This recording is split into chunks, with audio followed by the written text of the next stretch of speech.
The Salvation Army is part of the Wesleyan Arminian branch of the Protestant Church.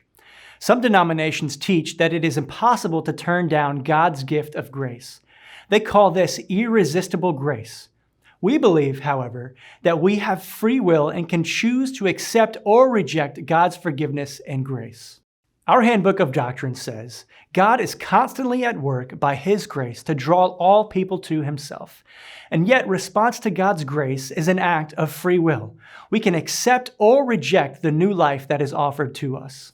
We recognize that free will and grace do not seem to make sense side by side. But a forced gift is not actually a gift. On the other hand, we cannot rely solely on free will because we are sinners by nature. So we need to rely on God's grace in order to choose Him. This is that prevenient grace we just talked about. Grace before we knew we needed it. Grace that draws us to Him. Grace and free will actually go hand in hand, even though it doesn't seem that way at first. Our Handbook of Doctrine explains that it is possible for grace to be resisted or abandoned. The grace of God does not compromise the freedom God has given.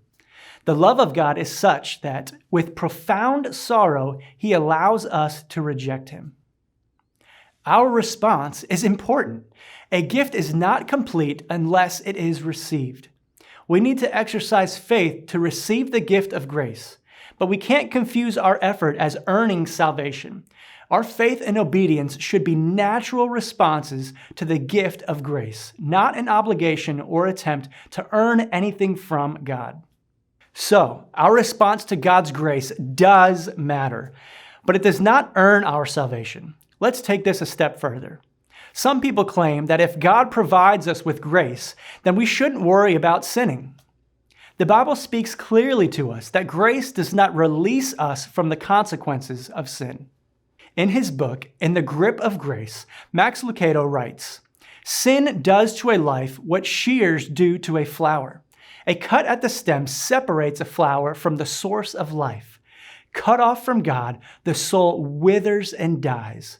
The consequence of sin is not a bad day or a bad mood, but a dead soul." Sin brings death. Grace brings life. But just because life has been given to us as a free gift, it doesn't mean we can continue to sin. That's not God's intention. That removes the sanctifying grace that is so important in making us look more and more like Him.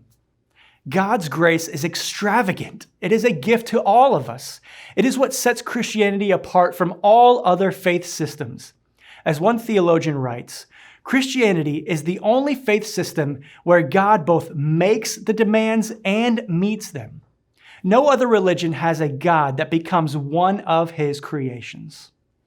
The one true God became human.